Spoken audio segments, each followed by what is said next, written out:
Bonjour. Dans cet épisode, nous allons analyser les origines et l'évolution de la secte islamiste Boko Haram qui sévit actuellement au nord Nigeria, mais également au Cameroun et dans les pourtours du lac Tchad. Le Nigeria est un pays de 920 000 km², soit un peu moins de 2 fois la France. Il compte une population de 185 millions d'habitants et on estime qu'en 2050, il y aura un peu plus de 380 millions de Nigériens. C'est la première puissance africaine en termes économiques, elle devance depuis peu l'Afrique du Sud.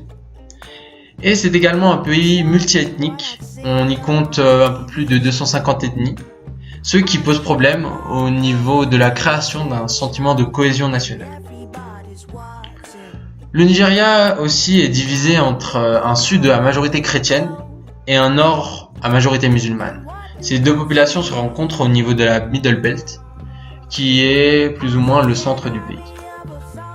Boko Haram, qui signifie en langue Hausa « l'éducation occidentale est un péché », est une secte islamiste rigoriste née dans le nord-est du Nigeria, dans l'état de Borno, et plus particulièrement dans la ville de Maiduguri. Elle est actuellement présente dans les états de Yobe, de l'Adamawa et de Borno. Elle a pour idéologie la création d'un état islamique qui engloberait l'intégralité du Nigeria. Elle compte actuellement entre 13 000 et 20 000 membres et a causé pendant toute son insurrection, depuis 2011, plus de 20 000 morts et environ 2,5 millions de déplacés, qui se sont principalement dirigés vers le Cameroun, le Tchad et vers l'intérieur du Nigeria. Jetons tout d'abord un coup d'œil à l'histoire du Nigeria. Le Nigeria est à la base composé de 3 grands royaumes, le royaume de Sokoto au nord-ouest, celui de Kanem-Borno au nord-est et le royaume des Yoruba au sud-ouest. Le pays est unifié en tant que tel sous les Britanniques en 1914. Il se déclare indépendant en 1960 et là encore nous voyons que les tracés issus de la colonisation ne respectent pas l'identité des peuples qui les composent. Les Hausa Peul composent 28% de la population, les Yoruba 21%, les Igbo 18%, les Idjos 10% et les Kanuri 4%. Sachant que Shekau, le leader actuel de Boko Haram, est issu de l'ethnie Kanuri. C'est donc de ces fortes différences culturelles et d'un sentiment de non-appartenance à l'État fédéral nigérian que, en 1980, à Kano, a lieu la révolution Maïtatine, menée par le soi-disant prophète Mohamed Merwa. Il pointe les faillances de l'État sur le dos d'une mauvaise application de la charia. Son mouvement fait grand écho à Kano, au Nigeria, et il est réprimé par l'État fédéral nigérian. On dénombre environ 4000 morts lors de cette répression. On voit sur cette carte l'indice de développement humain de chacun des 36 États qui composent le Nigeria. Nous observons une réelle différence de développement entre un sud développé et un nord, et tout particulièrement un nord-est, qui présente de réels retards de développement. Ces retards s'expliquent par une corruption endémique qui touche la société à tous les niveaux et par une agriculture vétuste qui compose l'essentiel de l'économie de ces régions.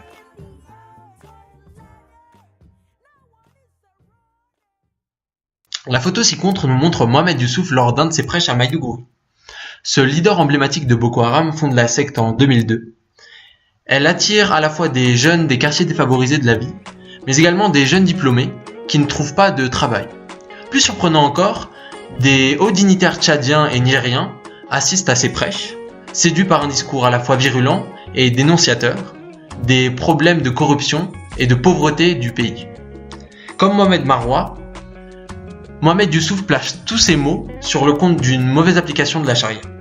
Cependant, son mouvement est au début pacifiste, même s'il s'attaque périodiquement à certaines cibles du gouvernement.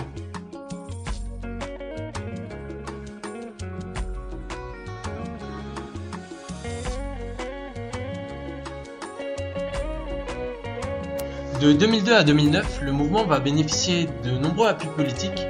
C'est le cas emblématique d'Ali Modou Sharif, gouverneur du Borno, qui va à la fois appuyer financièrement le mouvement et va également émettre la promesse d'appliquer la charia de manière très stricte une fois élu.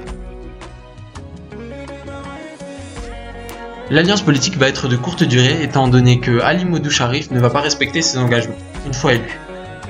C'est en 2009 que va avoir lieu un tournant dans l'organisation de la secte. Après un simple contrôle routier, des membres de Boko Haram vont s'affronter à la police. Cela va dégénérer en émeute dans toute la ville de Maïdougouri. L'armée va être envoyée en renfort, et la répression qui va s'en suivre va causer la mort de plus de 1000 personnes, dont Mohamed Youssouf. Il va être exécuté et cela va le placer comme martyr aux yeux de grand nombre de Nord-Nigériens.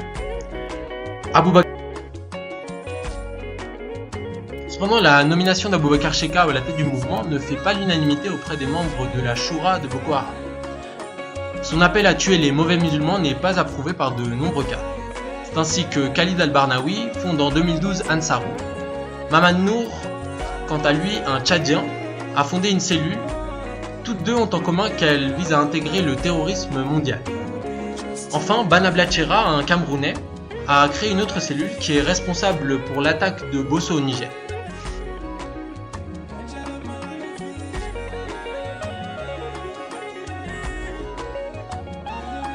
Regardons maintenant comment se finance Boko Haram. Les circuits financiers diffèrent selon les cellules qui composent le groupe, mais des conjectures peuvent être émises. Il y a par exemple la revente de bétail et plus largement la contrebande, notamment au niveau de la frontière Cameroun-Nigeria. On peut également citer le pillage de banques, qui a permis au groupe de bénéficier de liquidités, mais également les prises d'otages, comme ce fut le cas à Chibok, 200 lycéennes ont été séquestrées, et dans le nord Cameroun, où la famille française Moulin-Fournier a été retenue pendant 2 mois. Comme cité précédemment, des politiciens ont également contribué à l'essor économique du groupe. Cet argent est partiellement réinvesti dans l'armement, dans des circuits illégaux d'armes provenant bien souvent de Lagos. Des militaires se sont également impliqués dans ce trafic d'armes en revendant du matériel militaire à l'organisation. Le matériel de guerre provient également des pillages de casernes militaires qui se sont effectués lors des diverses phases d'expansion territoriale de la secte. Quant à la logistique, la secte a bénéficié d'appui d'entreprises privées, notamment lorsque certaines d'entre elles ont distribué des téléphones portables à des membres de Boko Haram. En ce qui concerne l'entraînement, les djihadistes nigérians sont suspectés de s'être rendus en Somalie, c'est le cas de la cellule de Mamad Nour, et au Mali, suivre des entraînements respectivement avec les milices d'Al-Shabaab et de la Moudjahou. Quant à Al-Qaïda, ils ont apporté leur savoir-faire aux djihadistes nigérians. On dénombre de nombreuses arrestations de membres d'AQMI au nord Nigeria. Les régimes de Umaru Musa Yar'Adua et de Goodluck Jonathan ont été accusés de passivité face à la menace Boko Haram. Le régime de Goodluck Jonathan a quant à lui été accusé d'avoir mis de côté Boko Haram à des fins électorales. L'unique méthode adoptée par le gouvernement pour lutter contre la menace Boko Haram a été d'envoyer l'armée. Les soldats sont souvent des jeunes du Sud, peu sensibilisés aux mœurs et coutumes des nordistes, et qui croient souvent que toute la population est un soutien à Boko Haram. C'est ainsi que parmi les 1000 morts qu'on a décomptés lors de la répression de 2009, de nombreux étaient des jeunes soupçonnés d'avoir soutenu Boko Haram sans preuve tangible. L'armée a également soutenu la création de milices armées, souvent dotées de machettes ou d'armes artisanales, les Civilian JTF. Ils sont censés filtrer la venue de membres de Boko Haram dans les villes, mais ils ont été accusés de commettre des exactions sur les civils. Boko Haram a beaucoup bénéficié de la porosité des frontières dans les régions du lac Tchad. C'est ainsi que lors d'attaques au Cameroun ou au Tchad, ils se sont repliés au Nigeria. Ce dernier, soucieux de garder son intégrité territoriale, a refusé la présence de troupes étrangères sur son sol, rendant plus difficile la lutte contre la secte. Cependant, en 2015, la Multinational Joint Task Force est créée.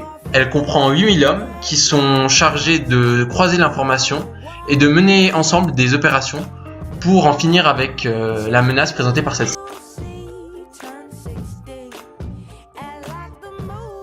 Aujourd'hui, les efforts commencent à payer, notamment avec l'arrivée au pouvoir de Mohamed Bouhari au Nigeria, qui a fait de la lutte contre Boko Haram un pilier de sa campagne. Désormais, Boko Haram se retrouve isolé à la forêt de Sambisa au sud de Maïdougouri, aux alentours du lac Tchad et dans les Momandara au nord du Cameroun. Le groupe garde cependant une capacité de frappe et peut commettre des attentats dans de nombreuses zones du nord Nigeria. Face à cette significative perte de territoire, une internationalisation du mouvement semble inévitable. Nous voyons sur cette carte la présence des groupes terroristes dans la zone sahélienne. AQMI, Al-Qaïda au Maghreb islamique, Ansar Eddin et la Moudjahou qui sont des groupes présents au Mali.